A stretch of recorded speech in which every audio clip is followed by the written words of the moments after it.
Okay, so now I want to go through some more complicated questions. I'm looking at slide number 35. And so in the previous slide, I talk about how we can use raw score and convert that to z-score to figure out the proportion, right? So this example is going to go through going from a raw score to a z-score to figure out what is to answer the question that's raised. So this question is the IQ score example. So it is known that IQ scores for a normal distribution has a mu or mean of 100. Okay, so I wrote this down already. And a standard deviation or sigma of 15. So given this information, what is the probability of randomly selecting an individual with an IQ score of less than 120? Okay, so again, what I always do is draw it out. So our mu or mean is 100, and we're interested in an IQ score of less than 120. So this is what we're interested in. Okay. So then I always draw the lines because then it helps me look at my z-score, my unit normal table, to figure out what proportion we're looking for. So we're interested in anything less than, right, 120. So we're interested in this proportion as well as this proportion. Okay? So first to get this, I guess the first step, draw, and then we have to figure out what the corresponding z-score is so we can use our unit normal table. So we know that our z-score for 100 is always 0. Our z-score for 120, we have to calculate it. So if you remember, the z-score equation is the mean minus mu all over sigma or standard deviation. So what that is x, or our raw score is 120, minus mu, which is 100, all over sigma, which is 15. So I get 120, so that's 20 over 15, which I can't do in my head because I'm terrible at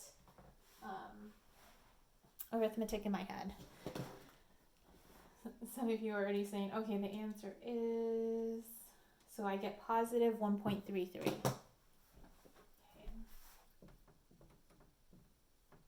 So now I can put right here 1.33. So I always keep things to 2 decimal places. So I round to 2 because that's how our unit normal table is.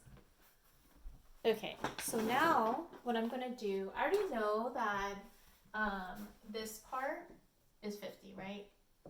50%. We know that already. So all we have to find is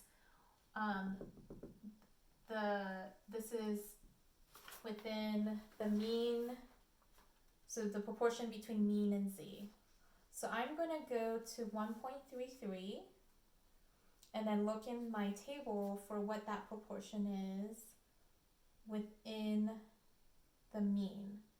So the mean, proportion mean to z. And what I see is 40.82.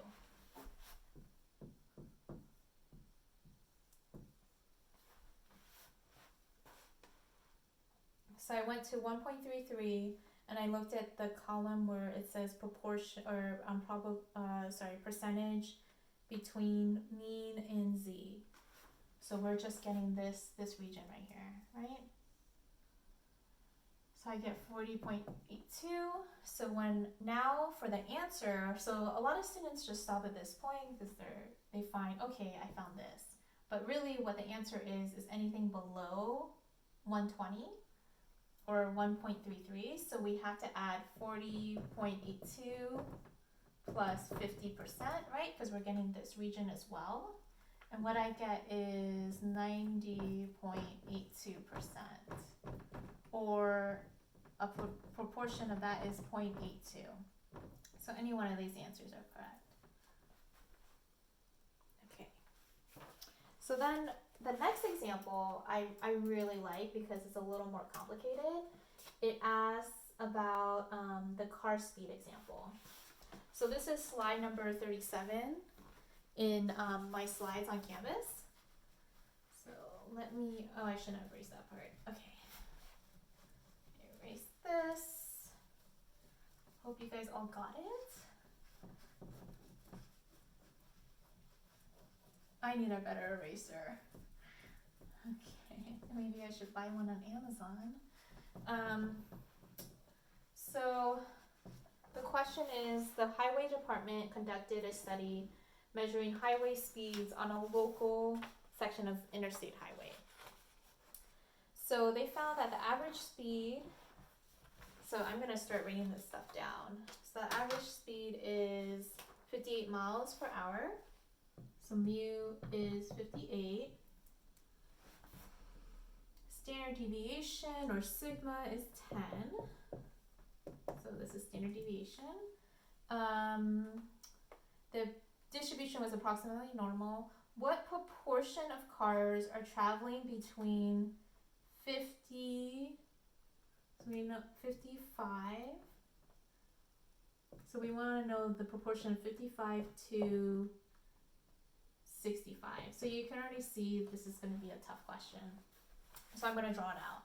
So what I'm interested in, so my mean is 58, but I'm interested in cars that go 55 to 65.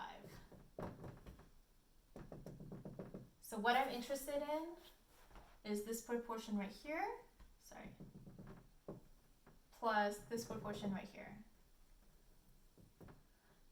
And so the first step is drawing it out, right? So I drew it out. I know my z-score for this one will be 0. I need to know the z-score for 65 and 55 so I can figure out the z to mean proportion for 55 to 58, and then the z to mean proportion for 65 to 58, okay? So let me use a different color to do this. Let's go, okay. So I'm going to convert 55 to, I'm going to start with 55 because it's lower, and convert it to a z-score. So if you remember, z-score equals raw score minus mean all over sigma, or standard deviation. So the z-score will be 55 minus, I wrote this down, right? The mean, which is 58, all over sigma, which is 10. So I have, okay, so this is where, you know, if you can do math in your head, you need to make sure you keep your negatives and positives correct, right? So this is negative 3 over 10, which I know is negative 0.3. Okay, so that's my, this is the z-score for my 55. So I'm going to actually write this down. It's negative 0.33. And then to figure out the z-score for 65, use an entirely different color so you guys can visualize it. I only have 4 colors. Okay, so now I'm going to do the z-score for 65. Okay, so 65 minus the mean, which is 58, over sigma, which is 10.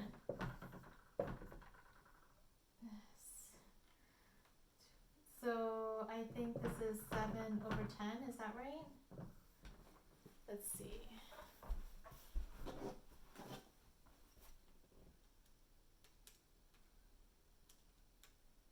Yeah, divide by 10, which is 0.7.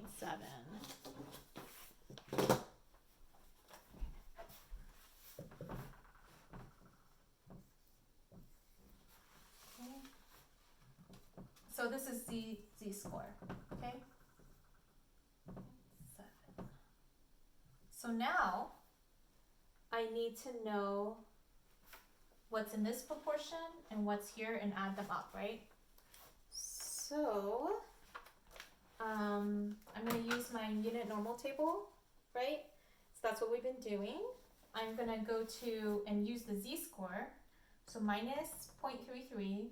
So what I'm going to use is the percentage from z to mean. So I'm gonna go in my z-score table and look for 0.33, right? Because we know it's a mirror image.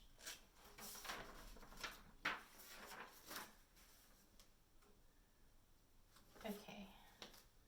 And then I'm looking for proportion of mean to z, which I get 12.93%.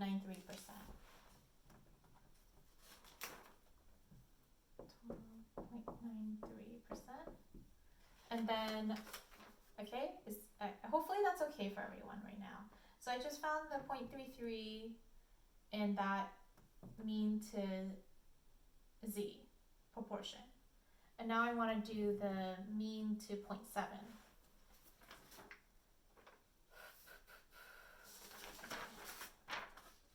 So what I get for that proportion for mean to z for 0.7 is 25.8%.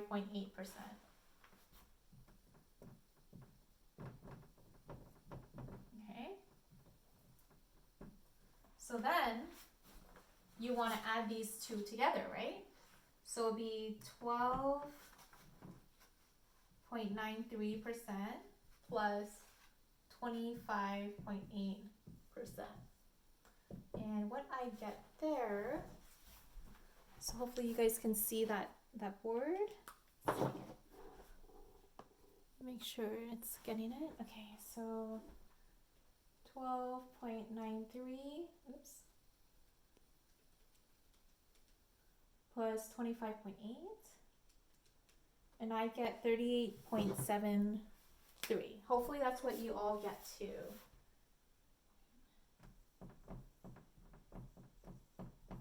So the final answer, again, there's a lot of steps to this problem, but the final answer that I would answer for that question is 38.73. Okay? So hopefully that is clear and you all see that. Feel free to write in my discussion if there are any questions about this problem.